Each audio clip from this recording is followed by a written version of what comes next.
Assalamualaikum warahmatullahi wabarakatuh. Ya, perkenalkan Bapak Ibu Guru SDM 1, di sini saya ingin menyampaikan sosialisasi literasi keterampilan membaca decoding dan pemahaman dengan kemitraan dengan inovasi. Nah, topik yang saya ambil dari sosialisasi ini yaitu sosialisasi pentingnya kompetensi literasi siswa dan guru. Jadi literasi tidak hanya penting untuk siswa saja, tetapi juga untuk guru.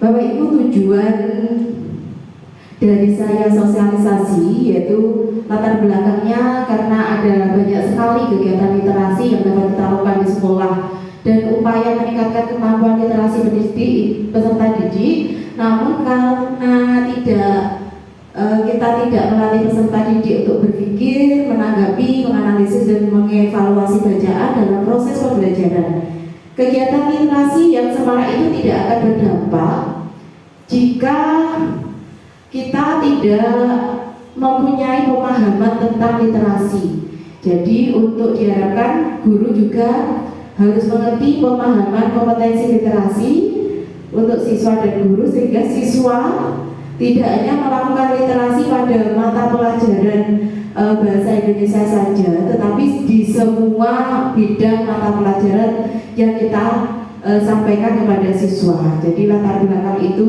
merupakan aksi nyata saya untuk menyampaikan sosialisasi pemahaman pentingnya literasi kepada guru dan siswa untuk menjadikan literasi itu lebih menyenangkan, tidak hanya dalam mata pelajaran bahasa Indonesia tetapi dengan mata pelajaran di luar bahasa Indonesia juga.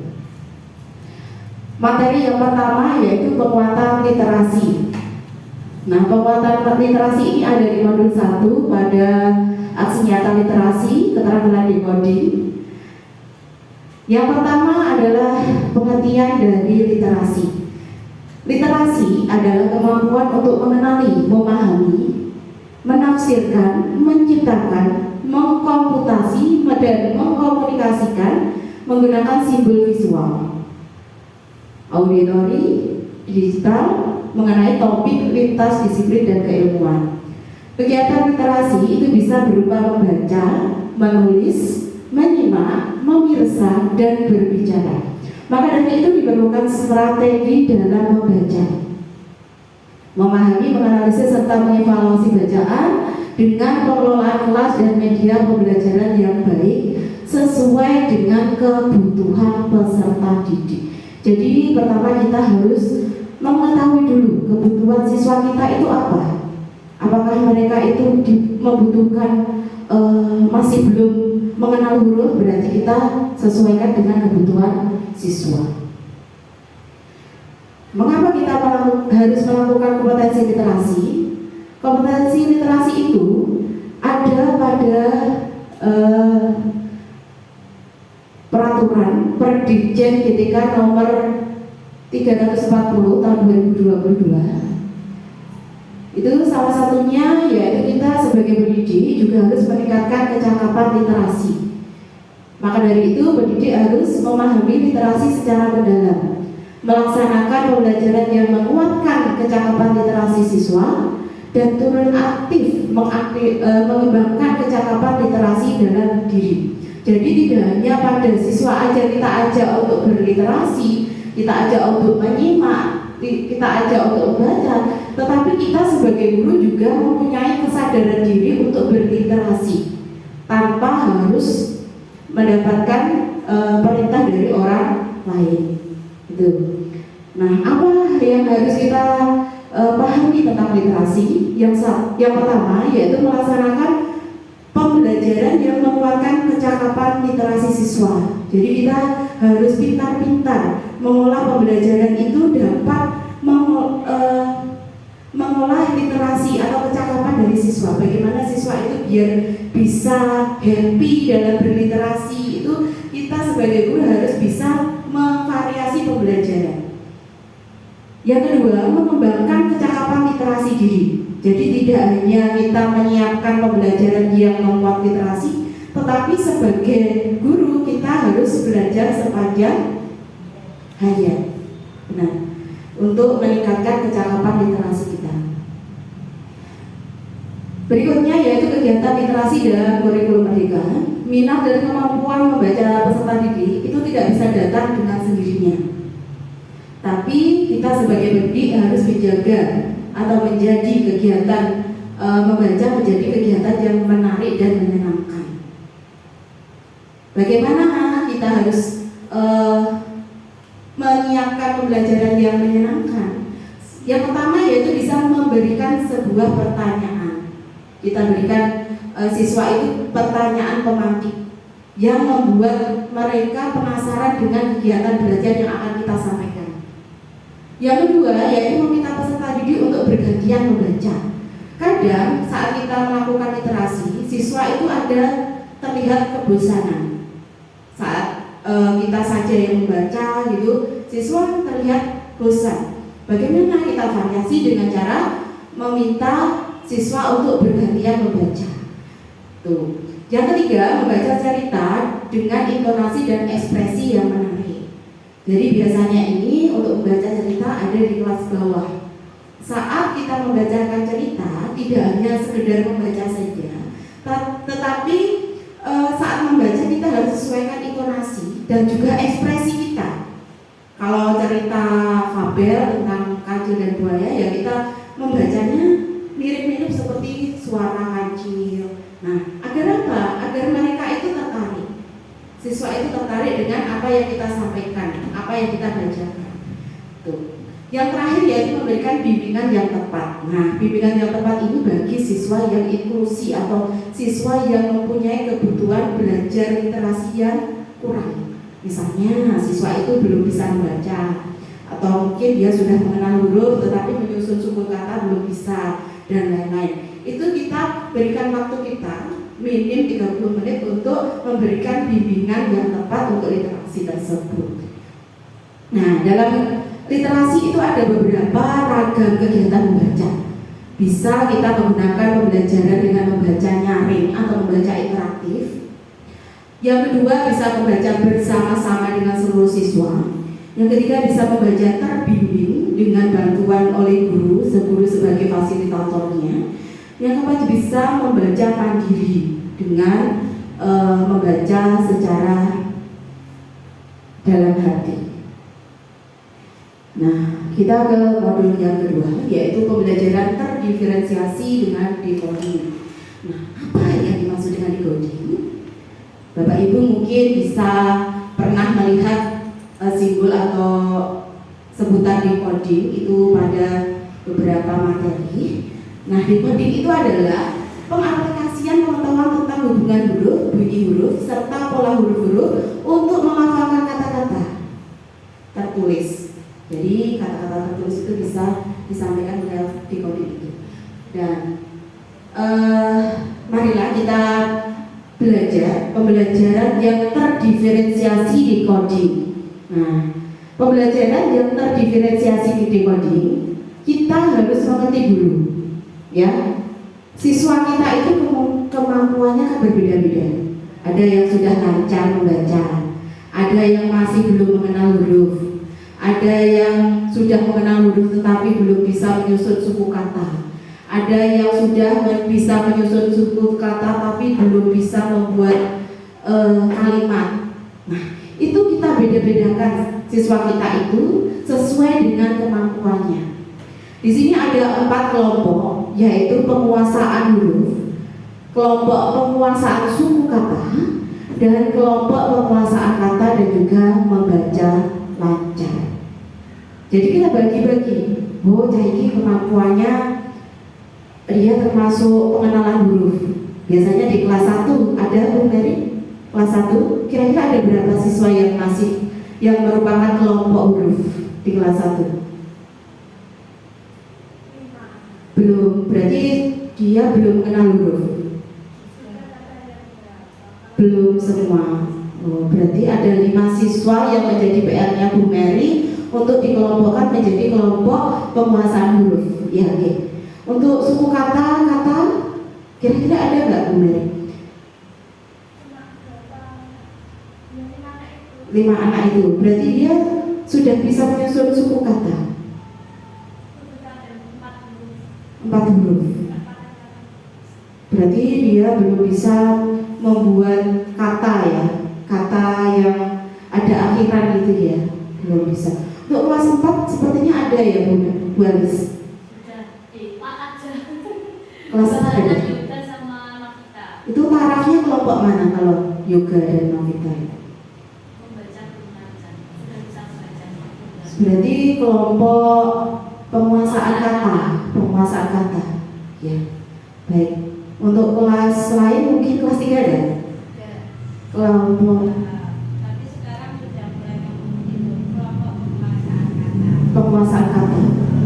Kadang yang satunya ada di Eja, tapi sekarang sudah mulai ada. Yang dari pembiasaan membacakan. Oh ya, bagus, luar biasa, hebat Bu Leni ya. Jadi ada berapa siswa kira-kira untuk suku kata itu? 3 siswa ya. Itu nanti bisa panjenengan kelompokkan berdasarkan kemampuannya. Jadi bisa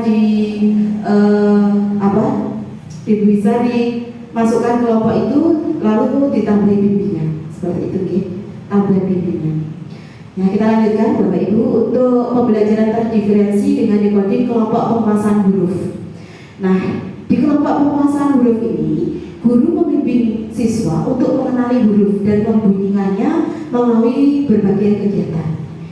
Nah, kenalkan huruf dari kata-kata, misalnya A, B, L, K atau huruf hidup, ya. Ada huruf mati seperti itu ya. Nah, A, I, U, E, O, terus huruf matinya apa? Nah, itu kita sampaikan. Nah, kalau misalnya secara klasikal belum tersampaikan, bisa terbimbing, ya, khusus untuk anak yang mempunyai kelompok itu. Kelompok penguasaan huruf akan belajar mulai dari huruf dan bunyinya, merangkai huruf dan mulai melafalkan, mempelajari huruf mulai dari kata yang familiar dan mereka kenal. Tuh. Yang kedua yaitu kelompok suku kata.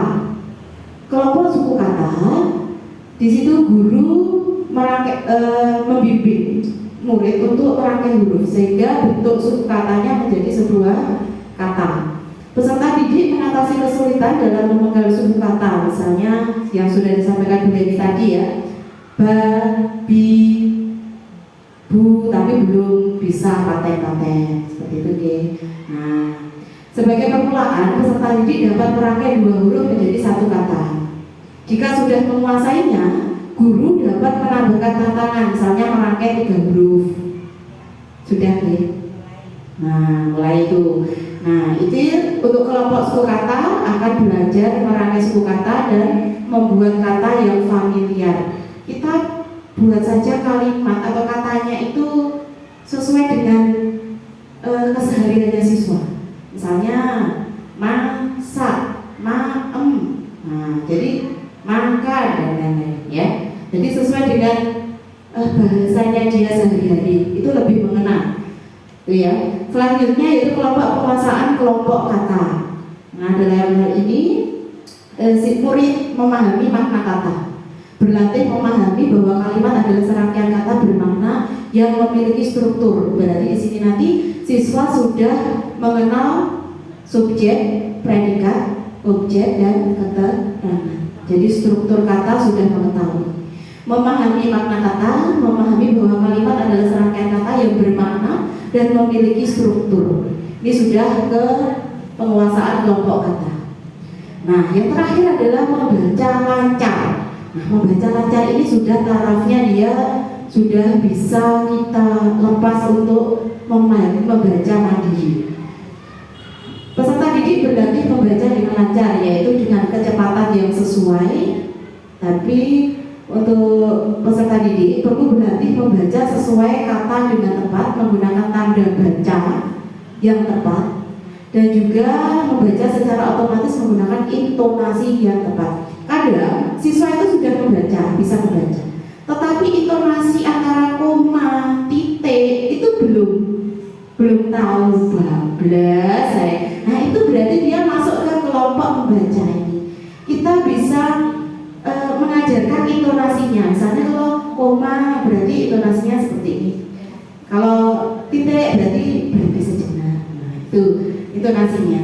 Membaca dengan kecepatan yang sesuai, semua kata dengan tepat, tanda baca dengan tepat, secara otomatis, dan intonasinya juga tepat. Ini sudah masuk ke kelompok membaca lancar.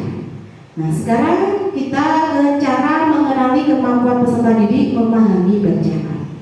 Nah, keterampilan membaca, bacaan adalah kecakapan atau literasi dasar yang akan digunakan peserta didik sepanjang hidupnya. Jadi kalau siswa kita itu tidak bisa membaca, kasihan Bapak Ibu, karena membaca itu dasar dari hidupnya. Kenapa? Karena dalam kehidupan sehari-hari itu juga dibutuhkan literasi membaca. Jadi kalau ada siswa sudah lulus dari sekolah kita itu belum bisa membaca, otomatis kita sebagai guru, bagaimana 6 tahun kita mengajarkan merasa kurang dalam memberikan bimbingan.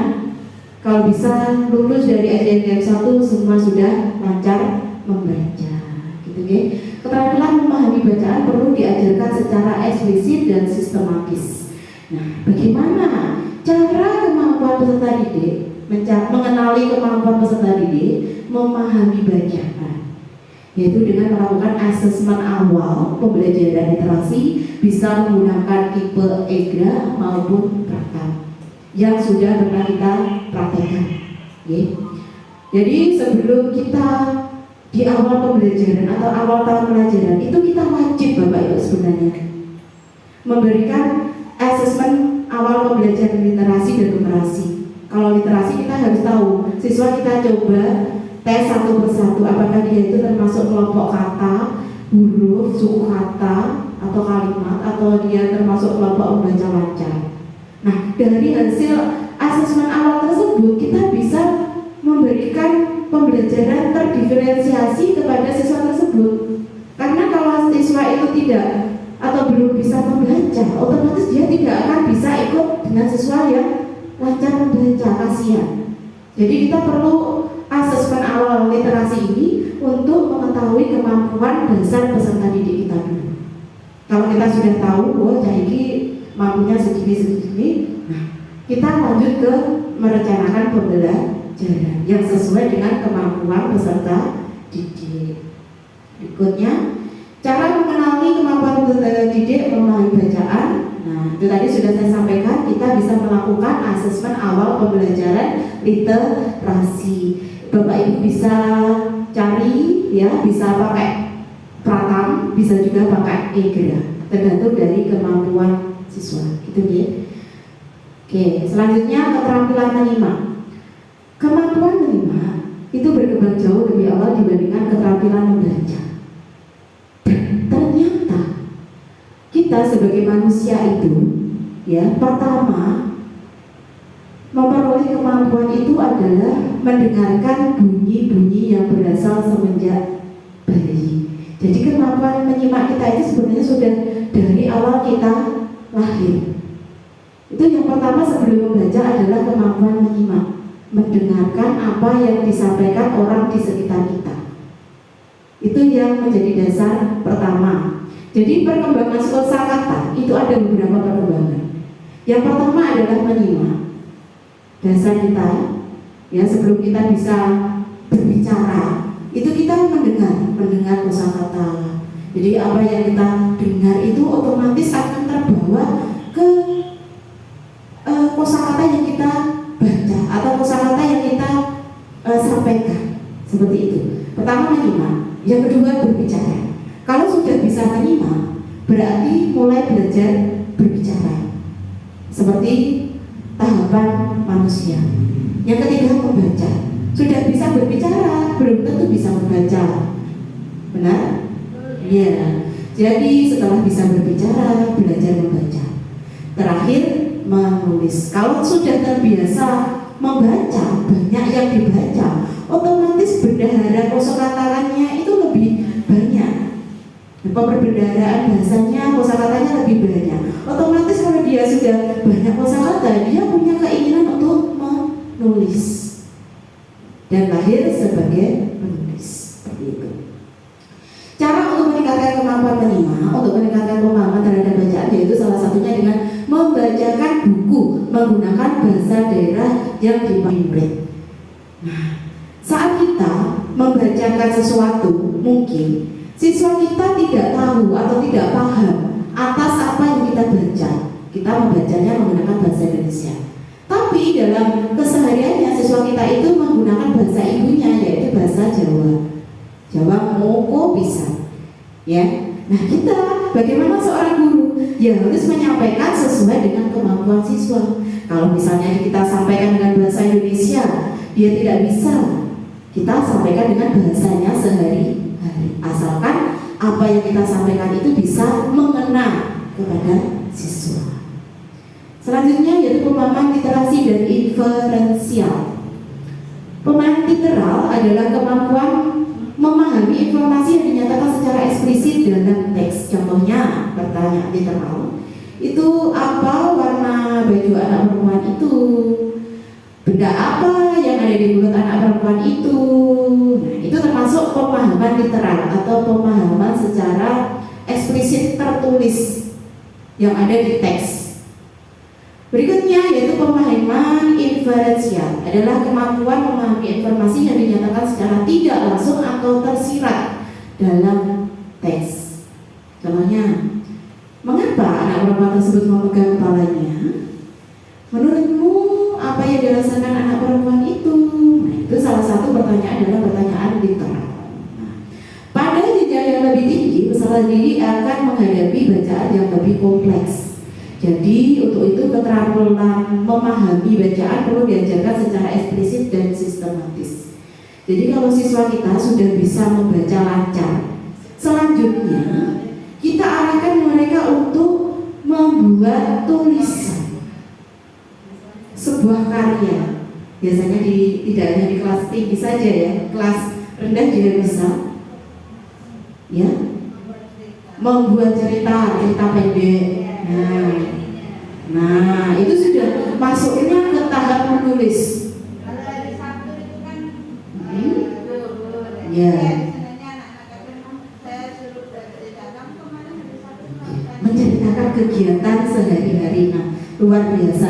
Itu juga termasuk salah satu kegiatan literasi dalam sehari-hari, kontekstual ya. Tuh ya. Itu Bapak Ibu yang dapat saya sampaikan ya. Apakah Bapak Ibu kita masuk ke sesi diskusi sekarang? Nah, kita diskusikan bersama kita.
Nanti di grup aja.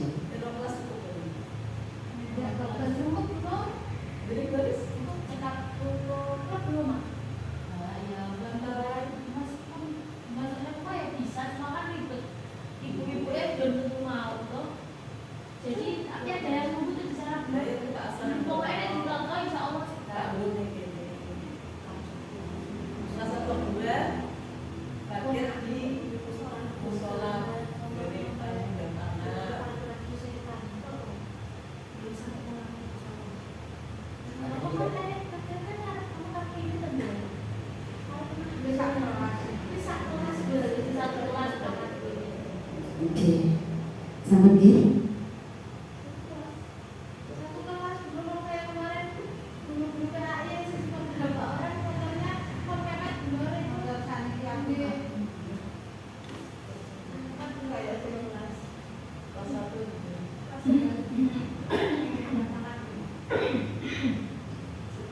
Oke, terima kasih.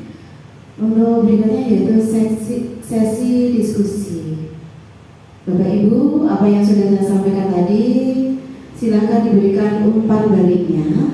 Akan saya share di grup WhatsApp untuk diberikan umpan balik. Oke.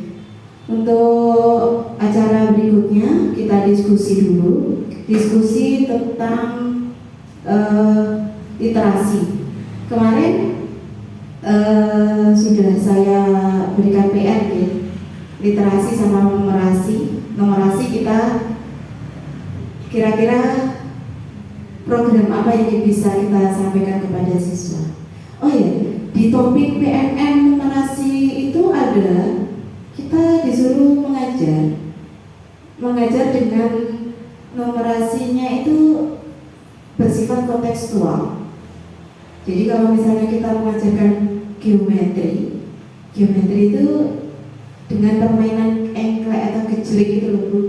Gejlik itu kan ada gambarnya persegi, terus gunungannya diganti segitiga. Kalau kelas 1 kan belum ada setengah lingkaran ya, itu bisa dengan segitiga. Nah itu ada, itu di aksi nyata numerasi. Jadi kita mengajarkan numerasi yang dapat menarik peserta didik untuk belajar. Kalau itu geometri maksudnya. Tuh. Kalau agama mungkin kaitannya numerasi pembagian zakat. Nah itu presentasi zakat. Presentasi bukan maksudnya kalau zakat mal 2% presentasi, yang saya maksud presentasi zakat untuk itu loh. Bukan presentasi menyampaikan materi, tetapi presentasi besarnya zakat. Itu bisa ke topik numerasi. Kalau misalkan kayak bermain peran, misalkan aku zakat mal, aku dikeluarkan setiap ini, masuk. Tetapi juga ada hitungnya tadi. Nah, masuknya itu kontekstual itu nanti. Masuk di numerasi juga bisa dimasukkan. Dan bisa merencanakan pembelajaran yang menarik untuk geometrinya seperti itu boleh. Termasuk numerasi. Kalau kelas atas bisa mengukur sudut bunga. Nah, kita kan punya dapat bunga. Antara cabang satu dengan yang lain itu tolong diukur berapa sudutnya. Nah, jadi anak-anak ada alat peraganya berupa busur untuk mengukur sudut bunga. Nah, itu ada. Itu di aksi nyata numerasi kemitraan juga dengan inovasi. Oh ya, Bapak Ibu, untuk kesulitan dalam aksi nyata kira-kira bisa disampaikan dalam forum ini. Silahkan disampaikan kesulitannya apa. Kemarin mungkin ada yang masih ditolak aksi nyatanya, belum tervalidasi. Itu ada umpan baliknya nggak? Kalau refleksinya bagaimana? Refleksinya sama dengan yang lain, Tidak sesuai dengan permintaan. Saya refleksi sama ada kemiripan dengan teman. Ada. Iya, Iya, berarti harus mempunyai ide-ide sendiri ya. itu kan aku yang tidak sesuai dengan tema, tidak sesuai dengan topik yang apa itu, tapi nggak ada kemiripan, nggak ada. Hanya sampai itu aja alasan buku itu. Mungkin tidak sesuai dengan Materi gitu. materi. Berarti harus literasi lagi membacanya ya. Apa yang diminta itu. Jangan itu lagi, boleh kapan? Wes, akhirnya sudah putus asa. Saya belum mulai lagi misalnya. Iya. Soalnya sudah 4 kali ganti topik Ganti topik aja ya. Oke, baik. Oke. Ya, kita masuk ke topik lain aja ya. Untuk berikutnya, Bapak Ibu bisa menyampaikan usul atau pendapatnya. Silakan. Ada pendapat atau saran, kritik, mungkin saya dalam penyampaiannya kurang apa, bisa jadi refleksi saya untuk memperbaiki di pertemuan atau masalah dunia. Apakah ada? Masih? Akan saya share linknya di grup WA untuk memberikan umpan balik apa yang sudah saya sampaikan. Ya. Terima kasih Bapak Ibu sudah mengikuti sosialisasi ini. Jika ada salah kata maupun perbuatan saya mohon maaf. Wassalamualaikum warahmatullahi wabarakatuh.